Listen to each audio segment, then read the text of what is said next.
तर एक महत्त्वाची बातमी, नाराज अभिजित अडसूळ अमरावतीमध्ये अपक्ष लढणार असल्याची माहिती मिळते। आताची महत्त्वाची बातमी आपण पाहतोय, राणांविरोधात निवडणूक रिंगणामध्ये अभिजित अडसूळ उतरणार असल्याची माहिती सध्या सूत्रांकडून मिळते। तर या संदर्भात आपण त्यांच्याकडूनच जाणून घेणार आहोत। अभिजित अडसूळ आपल्या सोबत फोनच्या माध्यमातून जोडले गेलेले आहेत। काय सांगाल अभिजित अडसूळ, तुम्ही राणांविरोधात निवडणूक रिंगणामध्ये उतरणार असल्याची माहिती मिळते, काय अधिकचं भाष्य आहे, काय आपली भूमिका आहे? जिल्ह्यातले भारतीय जनता पार्टीचे पदाधिकारी असो, बच्चूभाऊ कडू असो, त्यांचे सहकारी आमदार राजकुमारजी पटेल असो किंवा राष्ट्रवादीचे पदाधिकारी असो, हा सगळ्यांमध्ये अतिशय नाराजीचं वातावरण आहे आणि आम्ही सर्व मिळून त्यावर चर्चा करतो आहोत। बच्चूभाऊ, खोडके साहेब, भारतीय जनता पार्टीचे पदाधिकारी आणि आम्ही नक्की मिळून काहीतरी निर्णयावर येऊ। मध्ये आता आपण कालच पाहिलेलं आहे की कमळ हाती घेतलेला आहे नवनीत राणा यांनी, त्यांना भाजपने उमेदवारी दिलेली आहे आणि त्यामध्ये आता तुम्ही जर बंड करणार असाल तर इथे महायुतीमध्ये प्रचंड गोंधळ निर्माण होऊ शकतो। आधी सुद्धा काही जण नाराज आहेत, त्यांची समजूत काढली जाते। कालच विजय शिवतारे यांची सुद्धा समजूत काढण्यात यश आलेलं आहे देवेंद्र फडणवीसांना। त्यामुळे आता पुन्हा एकदा जर बंड केलं तर मग महायुतीमध्ये गोंधळाचं वातावरण निर्माण होईल, त्याची भीती नाही का वाटत?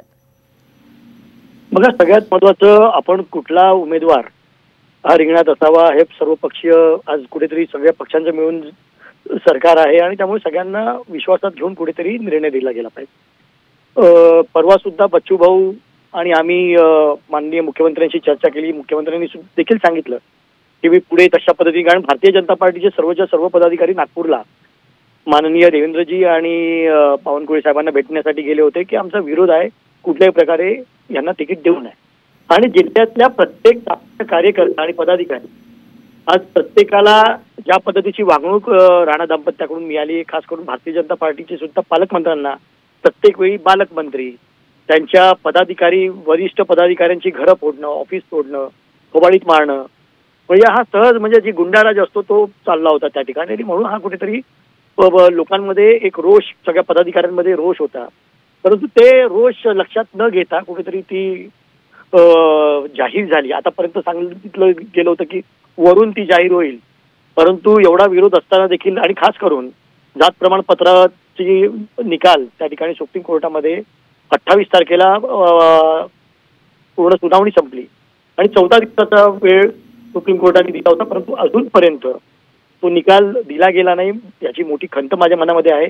आधी सुद्धा हायकोर्टामध्ये जवळजवळ 2.5-3 वर्ष लागले आणि सुप्रीम कोर्टामध्ये जेव्हा पहिल्या दिवशी केस गेली, ऑनलाईन हिअरिंग चालू असताना दोन्ही जज 20 मिनिटांसाठी सुप्रीम कोर्टाचे दोन्ही जज त्या ठिकाणी गायब झाले। या देशातल्या लोकांना कळलं पाहिजे की सुप्रीम कोर्टामध्ये काय घडतं। 14 दिवस सांगून 1 महिना झाला तरी सुद्धा त्या ठिकाणी निकाल दिला जात नाही। त्यामुळे सामान्य जनतेने यापुढे कोर्टात जाऊ नये असा सल्ला मी या ठिकाणी देतो। कुठल्याही विषय तुम्हाला न्याय मिळत नाही आणि न्याय मिळणार। अगदी धन्यवाद आपली भूमिका स्पष्ट केल्याबद्दल। तर हे होते अभिजित अडसूळ आणि यांनी आपण अपक्ष निवडणूक लढवणार असं त्यांनी स्पष्ट केलेलं आहे। बच्चू कडू यांच्या पाठोपाठ अभिजित अडसूळ यांनी सुद्धा आता बंड पुकारणार असल्याचं सांगितलेलं आहे।